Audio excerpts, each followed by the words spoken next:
and all are invited to come in and worship the Lord together here. Well, if you're watching online or if you're sitting in this room and you would say that everything in your life is going perfectly, please raise your hand. No takers? I was really secretly hoping somebody would raise their hand and I was going to schedule a meeting with them to find out how they make that happen, how that works out. Most of us do not live, at least not all the time, in a situation where everything is going perfectly in our life or in our world. And so the good news is that today I really want to give this sermon and talk specifically to those of us for whom everything isn't going absolutely perfectly. As we think about this, we realize that some of you, some of us, may be in a spot where it feels like our very faith itself is being tested and tried and pushed to its limits or to its breaking point. The Apostle Peter, in writing one of the letters that he wrote to the early church, talked about this idea of testing and trial that would come to faith, and he even described it as a fiery trial. 1 Peter 1:7, these trials will show that your faith is genuine. It is being tested as fire tests and purifies gold, though your faith is far more precious than mere gold. So when your faith remains strong through many trials, it will bring you much praise and glory and honor on the day when Jesus Christ is revealed to the whole world. It's really interesting, but what Peter says is that it is in the midst of things that are like these kinds of fiery trials to our faith that both show and reveal something about our faith and something about our God and how powerful it is. Well, as we resume our journey today through the book of Daniel and explore what Daniel and some of his friends experience, we are actually going to look at a story where they quite literally face a very fiery trial. And as we do so, we're going to learn from them some very important things about facing such things. Craig Groeschel, one of my absolute favorite pastors and the guy from whom I am borrowing some of the material and the ideas for this sermon series, says the following. He says, a faith that has been tested is a faith that can be trusted. A faith that has been tested is a faith that can be trusted. So we're thinking together about the theme and the idea of being unshakable.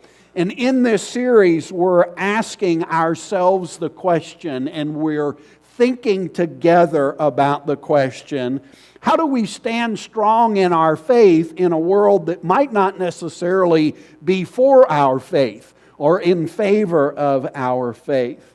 And what does it look like to do that very well? Meaning, what does it look like to stand strong in our faith and also love other people? Maybe especially love those who don't share our faith very well. How are we as followers of Jesus going to have a faith that is literally unshakable? Well, we're thinking about and we're looking at the Old Testament or the Jewish Testament book of Daniel. And I just want to remind you briefly of our context where we have been so far in this story. The setting is that the Babylonian nation has come in and has conquered the Jewish people. It largely has destroyed their cities, their towns, including their temple and their ability to worship God as God had commanded in that location. Additionally, the Babylonian king had most of the best and the brightest of the Jewish young people carried away to their homeland. And in that mix is attempting to retrain them to be not Jewish and not worshipers of the Jewish God, but to be Babylonian and to be a worshiper of the Babylonian God.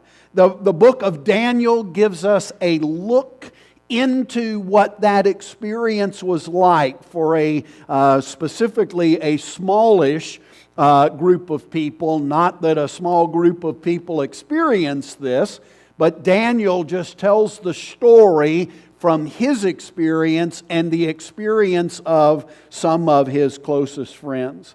So among these young people that are carried off and put into this 3-year indoctrination program is Daniel and 3 of his friends.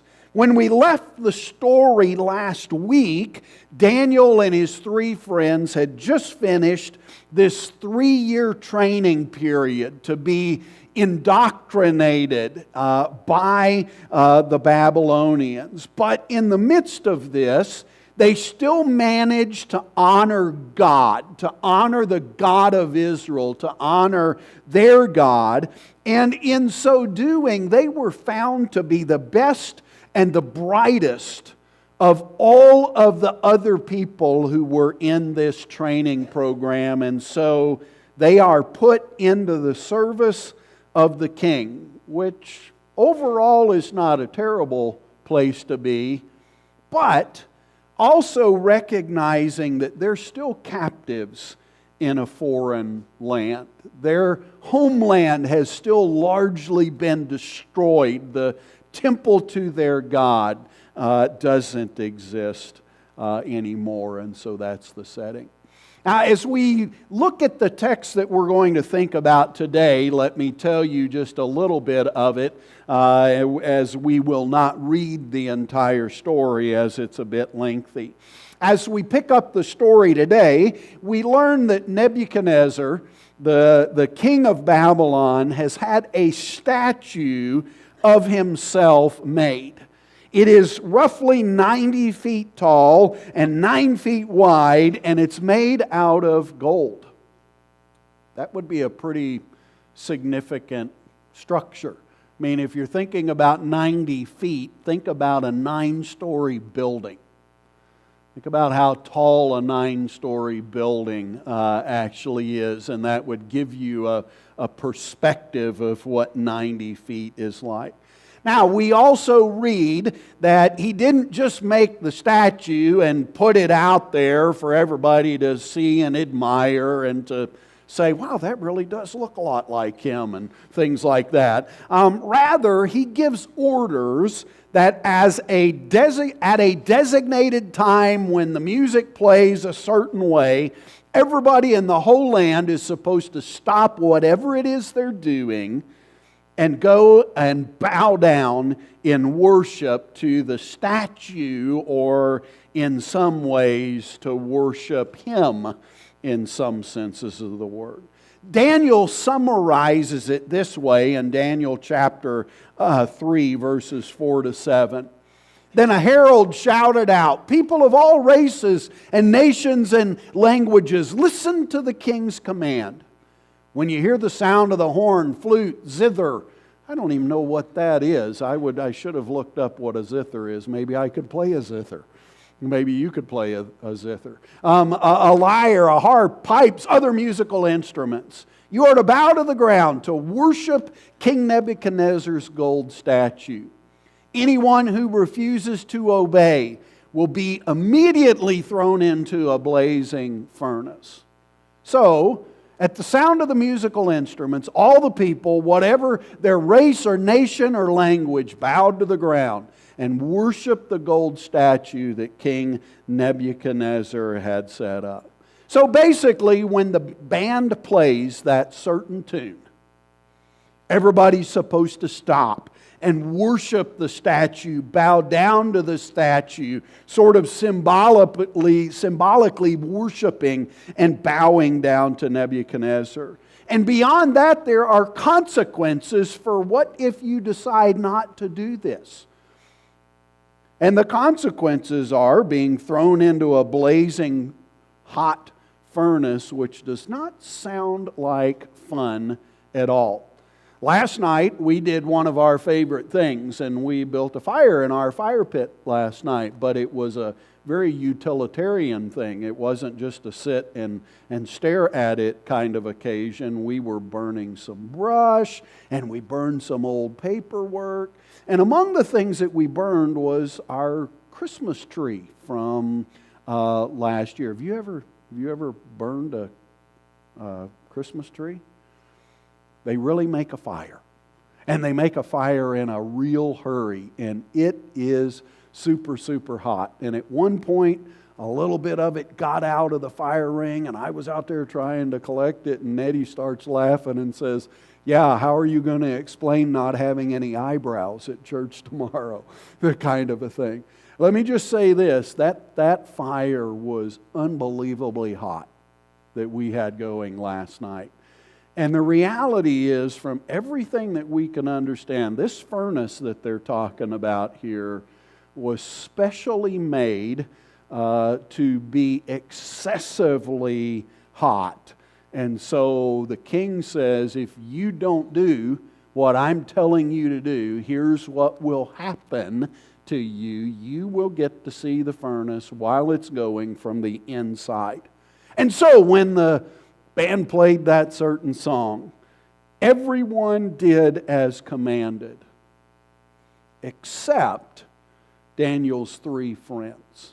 Now, we also presume that maybe Daniel was in the mix of this as well, except that Daniel doesn't tell his own story about this. Daniel tells the story about these three friends who had been a part of this story with him. And these three young men, these three Jewish young men, refuse to bow down to the king. Now, what happens if you were to read the story and go through it in a linear way, there are some people who observe that everybody except for these three people are stopping and bowing down to the king, and they observe that these three young men don't do that, and so they go tell the king.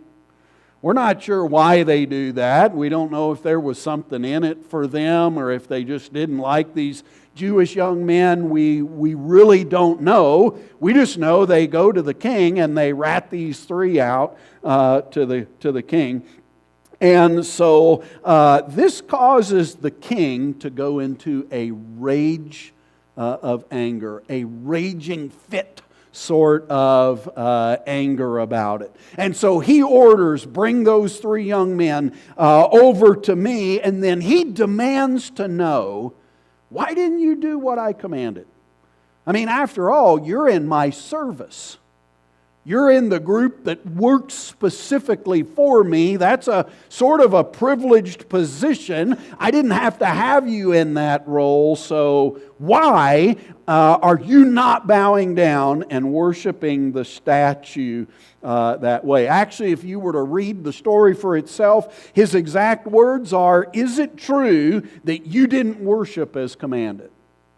Is that a true thing? And he even goes so far as to say, according to the text of Daniel chapter 3, that if it's true, he would give them another chance to get it right. I'll give you a second try at this. You can get it right this second time around if you didn't get it right the first time around. Now, please remember, these are the same three young men who were found by the king to be better than all of the rest of the young men in this 3-year training program, them and Daniel, and that they were put to work in his service, and that's not an insignificant part of this story. Well, as you can imagine, this produces a bit of a conversation. This being confronted with, why didn't you bow down? Or did you actually not bow down? And if you didn't, because you're in my service, I'm going to give you another crack at this. You're going to get to try not 3 strikes and you're out, but 2 strikes and you're out sort of scenario. We pick up the story again in Daniel chapter 3, verse 16 and 17. And here we see the names, the Babylonian names of the 3 young men. If you grew up in Sunday school, you know these names, right? Shadrach, Meshach, and Abednego are the Babylonian names that they're given. And they reply this way, "O Nebuchadnezzar, we do not need to defend ourselves before you. If we are thrown into the blazing furnace, the God whom we serve is able to save us. He will rescue us from your power, your majesty." They basically say that they have no reason, they are not going to do what is told. And we don't have any reason to think that they said this in a way that was disrespectful or said in some kind of demeaning sort of way toward the king. One of the ways we know that is how often throughout this story when they're talking, they continue to use the phrase, "Your Majesty." But what they do is they say, this really isn't much of a choice for us. Where we're coming from, what we think, what we believe, this is not really a hard choice for us. Additionally, though, they add that if you choose to throw us in that burning furnace, then the God that we serve, He's powerful enough that He can save us and rescue us even from your power. I want to ask a question at this point. How easy would it have been for them just to blend in?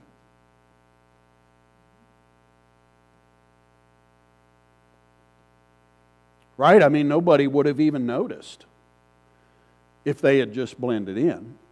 Right? I mean, there wouldn't have been anybody to go rat to the king that they didn't do it if they just blended in. Right? I mean, they could have even done that thing that sometimes, we do when we were little kids. Maybe they could have faked it and bowed down and crossed their fingers. Making it not real. We're bowing down, but we're not really bowing down. We're not doing this. Or maybe they could have just gone along with it and blended in and bowed down and believed and thought to themselves, you know what, God will understand. Surely He wouldn't want us to die over something so stupid as this guy's ego. Right? Maybe they could have taken that sort of approach. It could have been really, really, really easy for them to rationalize and or to compromise their faith in order to fit in, or at a very minimum to not be noticed. Now, I think here in the upper Midwest, and very likely in the United States of America, it's very difficult for us to fathom something exactly like this. Right? I mean, do what you're told, worship who I tell you to worship, or you're going to get put to death. Right?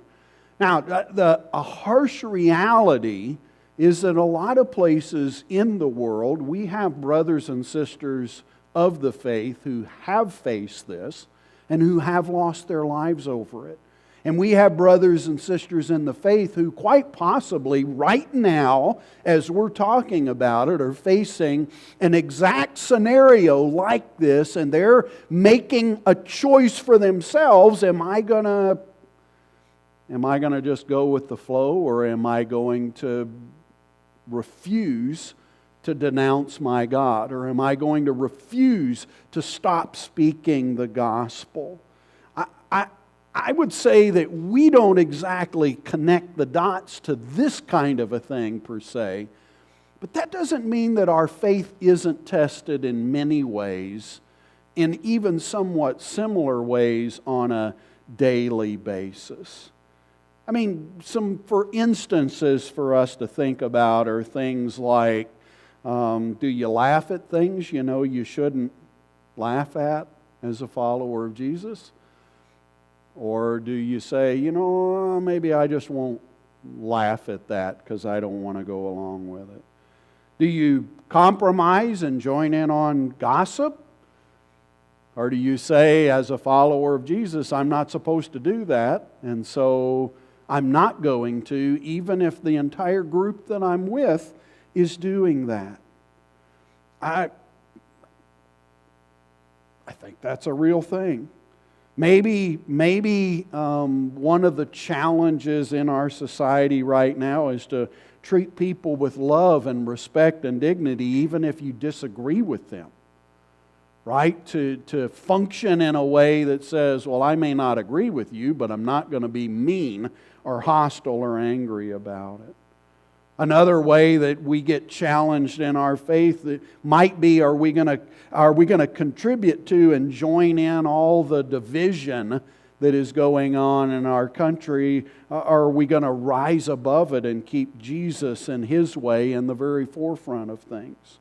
Are we going to make choices that say we can be mean-spirited as Christ followers, or to say, I don't think Jesus is like that, so I'm going to have to do things the way of Jesus? You see, I could go on and on and on about things that are situations that we find ourselves in on a daily basis where we have to make the choice, am I going to stick with what my faith tells me? Am I going to stick with what Jesus describes for me?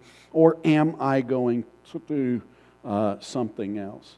And you might think, oh yeah, well, okay, that's all well and good, but that's different than worshiping something else. But actually, I would suggest to you that worshiping something else is just really about giving your heart to something else, and that can be something like a mobile device that you can't take your eyes off of, or social media, or sports, or work, or anything else you want to drop in that category, right? Because virtually everything in our world can be something that we function with an attitude toward it that is like that of worship.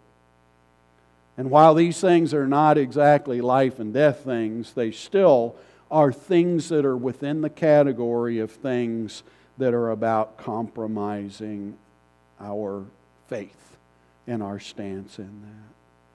Now, what's really interesting here is that it's pretty easy to get really excited about the phrase, our God is able to save us from you.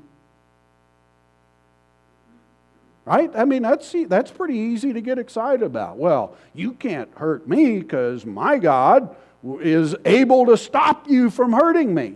Right? And it's easy to say, man, our God is so powerful and so mighty that even if people are trying to harm us somehow or another, He won't let them do that. And that's true some of the time. What's really interesting is what they say next. And if you were to look at verse 18, they say what I find to be even more profound. And that is this statement, but even if He doesn't, even if our God doesn't save us from the fiery furnace, even if our God doesn't save us from your power and your might and what you're able to do, even if God doesn't save us in that way, we want to make it clear to you, Your Majesty, that we will never serve your gods or worship the gold statue that He has set up. You know, it's a totally different box to say, even if God doesn't. right? I mean, it's one thing to stand for your faith with the belief that God can or will save or deliver or rescue. And there's no doubt that He can, and there's no doubt that He does sometimes. But it's another thing altogether to say that my faith in God will still be what it is, even if He doesn't save me or deliver me from this particular situation. These young men say, we want you to understand very clearly what our stance is and what we're talking about and what we will or won't do. And that is that even if God does not save us from you and your power in the furnace, we are not going to worship this statue. We're not going to worship anything other than our God. Now, here's what I want you to think about. We, us, serve a God who is able to do anything He wants to do. He is 100% plus unlimited in terms of being able to do what it is that He deems that He wants to do. And we need to remind ourselves, and we need to say to ourselves very often, our God is able. You remember last week we talked about Daniel 2:28, where Daniel writes, however, there is a God in heaven, right? And we need to be reminded of that. But we also need to be reminded of what these young men say here. And what the reality of this statement is that just because God is able to do something does not mean that He will do that thing. So what if God is able and He doesn't? What does that do to our faith? How does that impact the strength, the unshakable nature of our faith? Or does that reality make our faith very shakeable and unsteady? Craig Groeschel just reminded us in the sermon that he preached on this idea. They refuse to compromise their faith even in the face of death itself. I'll remind you again, we don't have any sense that they're disrespectful in what they do. In their tone, in the attitude that they take, there's not disrespect in there. There's just honesty, in part because they keep saying, Your Majesty, Your Majesty, Your Majesty. But what they say is, we're just not going to do what you're asking to do. It's not an option for us, even if it costs us everything. Let me give you a faith statement that I think would be worth getting tattooed on the inside of your eyelid, just so you would see it every time you blinked or closed your eyes. Let me tell you this faith statement, and again, this is directly from Craig Groeschel. This statement is, God, I believe you can. God, I believe you will. But even if you don't, I still believe. God, I believe you can. God, I believe you will. But even if you don't, I still believe. You see, I think that's what real faith actually looks like. Real faith is not only believing that God can or believing that God will. Real faith, a faith that is tested and found to be strong and true, is the kind of faith that says, but my faith is still in you even if you don't do what you can or what I believe you will. Well, if we go back to the story, the king does not like the answer. It does not impress him. He's not swayed by it. He's not impressed by their stance. He's not like, wow, they stood up to me. Maybe I should rethink what I'm doing. It's not like that at all. Matter of fact, the text says that he got so angry that his face became distorted with rage over what they had to say. You know the story, right? So he says, turn that furnace up 7 times hotter than it's ever been before. Move the dial. Get it hotter because it needs to be hotter for these 3 young men. And he orders some of the strongest men in his army to come and to tie up those 3 friends, bind them securely with all of the might of the strongest men in his army and throw them into that burning, flaming furnace. And the fire is so hot that when he orders the 3 Jewish young men thrown into the fire, it kills these strongest men in his army who are the ones throwing them in. And the king sits back and feels satisfied that he showed them that it doesn't pay to not do what I say. Except when he looks into the fire. And when he looks into the fire, he sees the completely unexpected, and it totally shocks him. And verse 25 says that Nebuchadnezzar shouts at all of the nobles and officials that are around him, that are close by. He shouts out to them and he says, "Look in there! I see 4 men, unbound, walking around in the fire unharmed. And that 4th one that's there looks like a god." Now, let me just make this observation. It's probably not surprising at all that they're not tied up anymore. Right? I mean, if you heat the furnace 7 times hotter, probably even chains are going to melt and fall off, right? And if they were using ropes, they would just burn up. So I don't think he's shocked that they're not tied up anymore, right? I think what he's shocked by is that they're not laying on the floor of the furnace dead. Right? Because it killed the people who tossed them in. Why wouldn't it kill them? If it kills the people on the outside, why isn't it killing the people on the inside? And he says, I see 4 people in there. Didn't we throw 3 in there? I see 4 in there, and they're actually walking around like they're out on a stroll. Like it's no big deal, like they enjoy and appreciate the heat. And he says, there's a 4th one in there. Not 3, 4. There's a 4th one in there. And the 4th one looks like a god. Some translations say a god or the Son of God.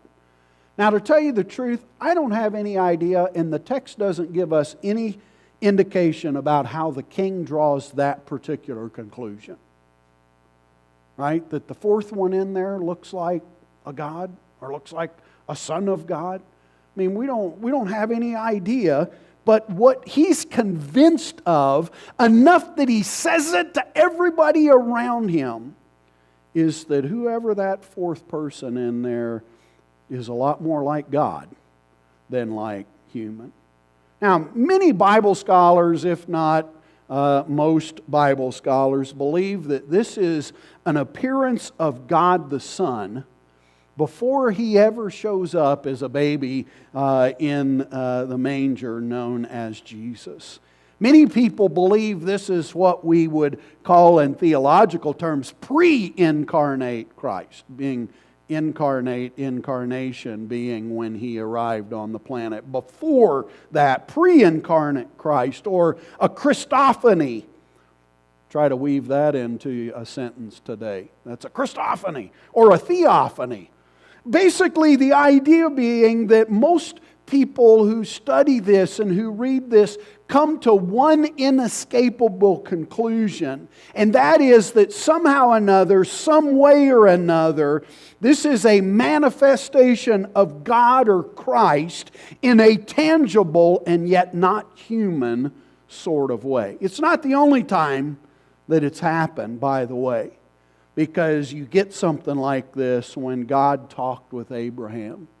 And you get something like this when God talked with Moses. And in essence, what we see here, what we understand here is that that fourth person there is somehow another God. It's somehow another Jesus who's in the fire with the three friends. Now, if you were to fast forward in the story, the king gets as close to the furnace as he dares, right? Close enough to yell in there, but not close enough to get burned up, like the strong soldiers did. And he shouts for the names of the three friends, who he names as the servants of the Most High God, to come out of the fire. You come out of there!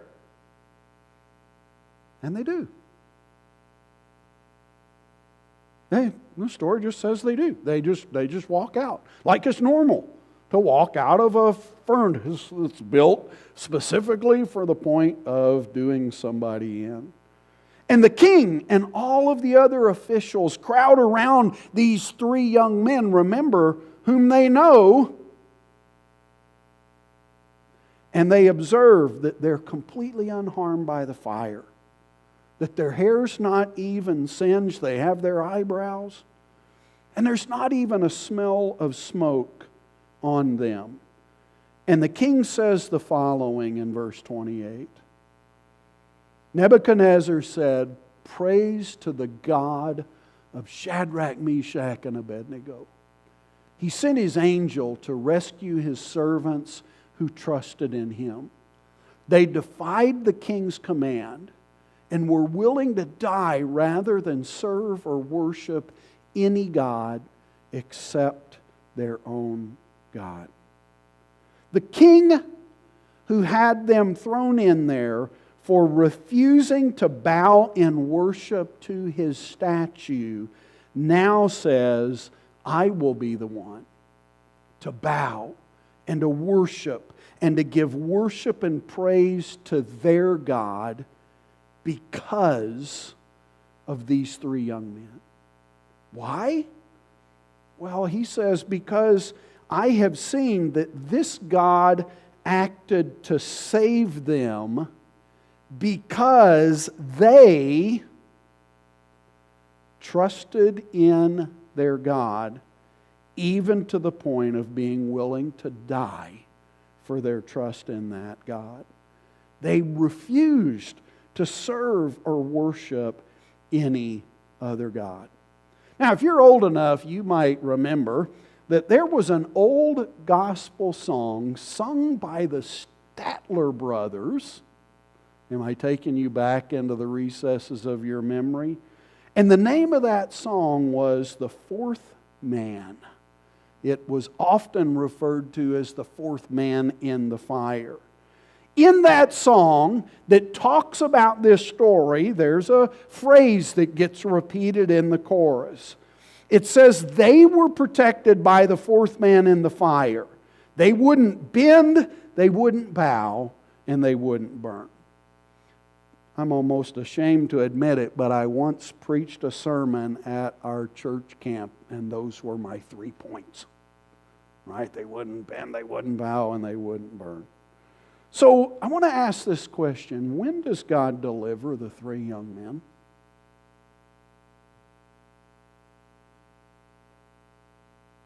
When are they delivered from their situation?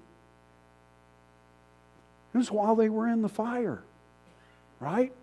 Like, not before, because they get thrown in there. God delivers them in the fire. Craig Groeschel says, God doesn't always deliver us from our tests or our trials, but He is always with us in our tests and our trials. Hear that again. God doesn't always deliver us from our trials or our tests, but He is always with us in them. The reality is that the reality is that God somehow or another met them in that fire. And the furnace that was supposed to be the end of their lives ends up being the place that they meet God and what they are most remembered for. You would not know the names Shadrach, Meshach, and Abednego if you didn't know this story about them. Now, if you were to keep reading in the story, the king makes another decree, and he says, this is a decree for my whole nation and all the countries under our power and our control, that no one better ever speak against the God of these three young Jewish men again. And if you do, you're going to get in the fire. It's 100% turnaround on what the king originally did and said. Why? I want to suggest to you two main reasons. One, he witnesses young men whose faith in God is so strong that while they believe God can and will deliver them, they are not denying that God even if He doesn't deliver them. That makes it a profound impact on this king. But beyond that is the simple reality that God met them in the fire that was supposed to end their lives. And Nebuchadnezzar says, whatever God this is not like any God I've ever encountered, ever in my whole life. And so I'm going to choose to worship Him. And he promotes the three young men to a higher position in his service than they had ever been in before. What do I want you to remember from this exploration of this story today? I want you to remember this, that true, real, genuine faith is faith that both says and lives this reality. God, I believe you can. God, I even believe you will. But even if you don't, I still believe in you.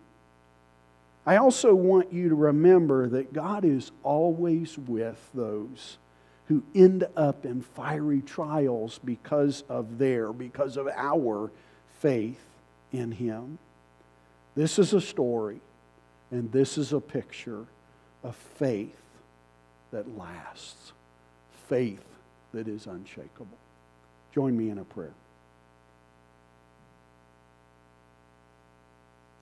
So God, I would ask for myself, and maybe for any of my brothers and sisters who would agree with me today, that I want to be the kind of person that as I face the different difficulties, trials, ordeals, testings of my faith that come, that I would hold this tension of faith and that I would hold it well.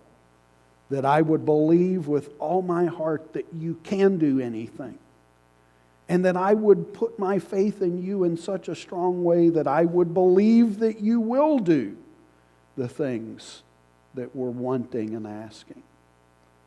But God, I also want to say that I want my faith in you to be strong enough that I will still believe in you, even if you don't do what you can or what we believe or I believe you will.